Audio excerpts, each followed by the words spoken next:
and doing what they love, and like I'm a huge supporter of that. I was talking about this idea before I do my poetries. I want to share this with you. I was talking about an idea with a few friends lately, and it's the idea of like doing what you love in private versus doing what you love in public.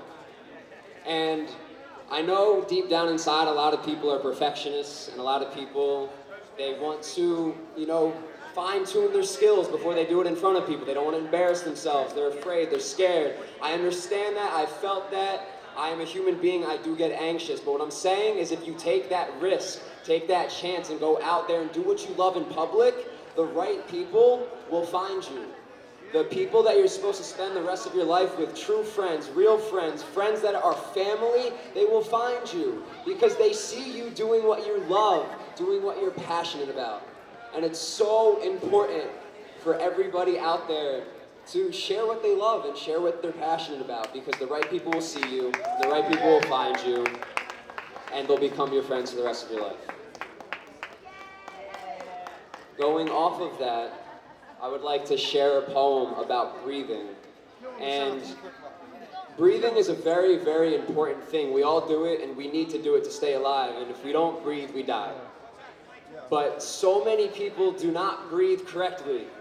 And you can do meditations that teach you to breathe, or you can just try to breathe to calm yourself down. You can breathe if you get out of breath when you're doing sports or playing basketball to ground yourself. But people, they take short breaths.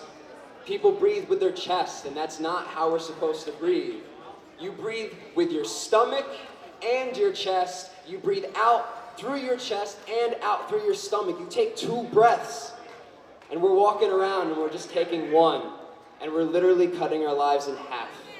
And if you just take 5, maybe 10 minutes a day in the morning, whatever your routine is, you get out of bed, you brush your teeth, you stretch, you go on Facebook, you watch the news, whatever it is you do, take 5 to 10 minutes, look up videos on YouTube, do something, talk to a friend that has experience with yoga and breathing meditation, and just breathe. Learn to breathe, and I promise you, it'll change your life. You will gain more control over your thoughts and emotions. You will gain more control over the things that you want to say and how you relate them to your friends and your peers. You will just gain so much control over yourself, your thoughts, and your feelings. And self-control is true freedom. So here's a poem about breathing. Before we can breathe, we should... I'm sorry. I'm going to start that over. Before we can see, we should learn to breathe. The disguise is watching the chest rise and thinking our body is working right.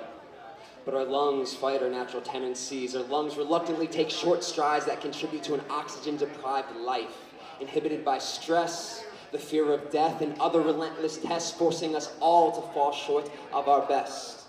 The breath is divine, not a slow means of dying, but it is our inner shining light that controls each day and each night. In almost every ancient language, the word to breathe in our soul is a simile. They mean the same thing. Breath is spiritus in Latin, chi in Mandarin, and Hebrew ruach means wind, and not coincidentally the soul within. Breath is nephesh. To breathe is neshama. A paradox is not. When all of these things describe the soul we cannot physically see, which is the same to be said for the air that we desperately need. So please, let's learn to breathe.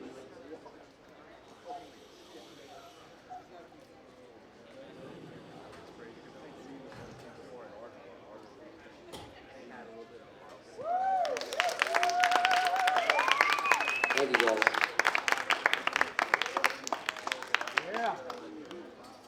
This last poem that I'm going to do, I was going to do more, but I'm a firm believer that it's cool to make plans, but you have to be open to deviating from that plan, because the moment is constantly changing, and it's important to live in the present as much as possible. And a lot of people make a misconception. They think, oh, you're living in the present, you're just floating by, you're not worrying about the future. No! Living in the present does not mean you don't worry about the future, you don't plan for the future. That is a huge misconception. You can live in the present and plan for the future. That is totally okay. It is not a paradox. But you have to be flexible. You have to know when you make a plan and you go to do that plan that if something else comes your way and it feels right, chances are it is, and you should go and do it. Now, I'm not saying neglect your responsibilities. I'm not saying run away from the things that you need to be in a certain place, but I'm saying that keep an open mind that there are things changing all around us at any given time, and if you make a plan for like 3 weeks from now, something can happen between now and those 3 weeks that may just push you in another direction. That you making the plan may in fact be another plan to drive you to something else, if that makes sense.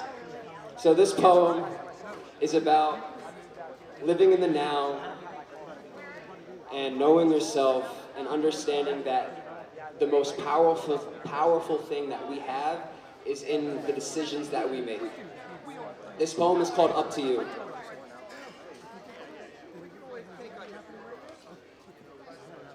There are many ways to be.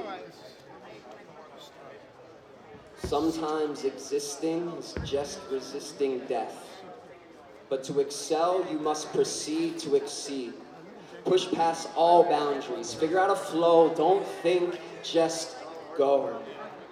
Consider this moment, the moment of. There is nothing but now. Nothing but now. Nothing but how you go about living. Being you among a universe of universal truths being told for centuries, eons, millennium, universal truths being told forever by men, women, forest, and endless mountains. Universal proof that history is remembered by feeling. Words can be misunderstood. Sometimes they're shaken down and stirred around until the very sound of them being said would sooner lead to someone's death than relaying the reality within my head. History is remembered by feelings, repeating themselves into infinity. Galaxies form around the idea that they could be, and so they should be, sending life into spaces held together by gravity. Magically bound by this invisible glue, like it was chewed up and spit out from a child of 2, as if it was proof to his mother that he was doing something that he should not do. But the old will always give birth to the new, and learning from one's mistakes plants the seeds of wisdom that permits life to grow. Fueled by phonetic symphonies that accompany these aesthetic beauties, breathtaking entities of existence that have no other purpose but to live and give everything they've learned back. You have to give it back.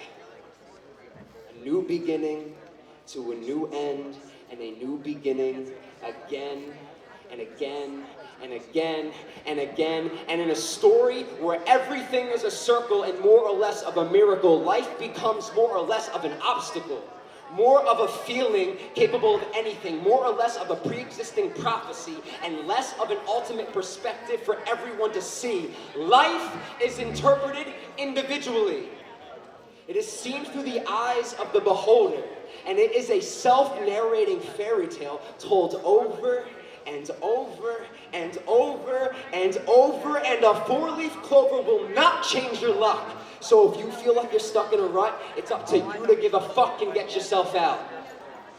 Make decisions that will make you proud. Not for mom or dad, or the boyfriend or girlfriend or husband or wife you have or wish you had, but for you. Because ultimately, the only thing that you have to prove is reflected in the decisions that you choose. And if the groove is right, how you bust the move.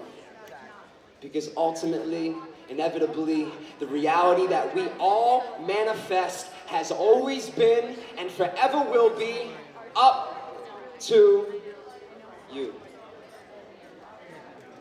Thank you.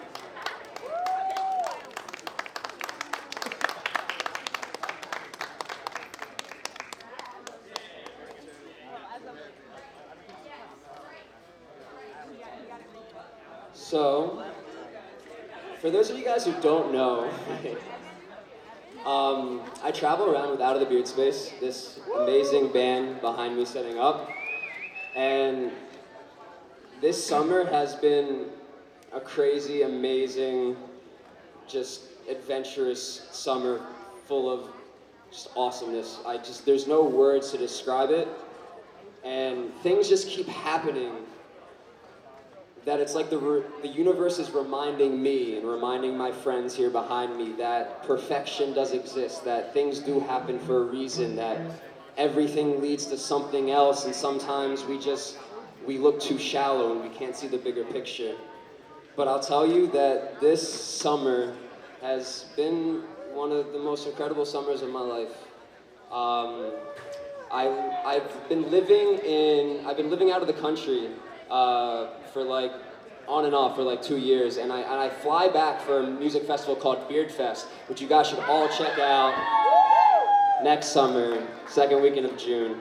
But I fly back to America just for that festival, just to hang out with these guys for like a couple weeks in a month. And after Beard Fest, I was honored to be offered the privilege of being their tour manager. So I was planning on being in America for a month, and I have been in America for now 4-ish months. And I'm going with it, and I'm making plans, but as long as it's working, I'm here. So the last idea I want to leave you guys with is the idea of perfection. I believe in perfection, I do. But a lot of people don't understand that perfection, in my opinion, is temporary. What real perfection is, aside from whatever higher source you believe in, perfection is when a bunch of things come together in a way where it could not have gone better any other way. I'll say that one more time. True perfection is when a bunch of things come together in a way where it could not have gone better any other way. Perfection is a temporary moment that could last a second, a minute. You could have a perfect day, a perfect week, a perfect month. But it's something that exists when everything just runs full circle and everything involved is just making the right decisions and bouncing off each other in such a beautiful way that it's perfect. So I encourage you guys to pay attention to those perfect moments. And the more you surround yourself with like-minded people, people that share your passions, people that challenge you, people that make you want to be a better you, you will find these perfect moments. I promise you. I do. I promise you. So I encourage you all to share yourself with the world, put yourself out there, do what you love, and better yourself each and every day, and look for those perfect moments. And I truly believe that tonight has a very high potential with all you wonderful, beautiful, like-minded people here, trying to do something good, trying to speak out for a cause, trying to change the world one person, one conversation at a time. I believe that tonight has the potential to be perfect. So we need your guys' help. I would like to welcome you guys to come up and dance and groove with this amazing band that's about to play, which is my good friends, my family, that are still setting up out of the beard space. My name is Evan Cohn. Thank you guys. I hope you enjoy the rest of your night.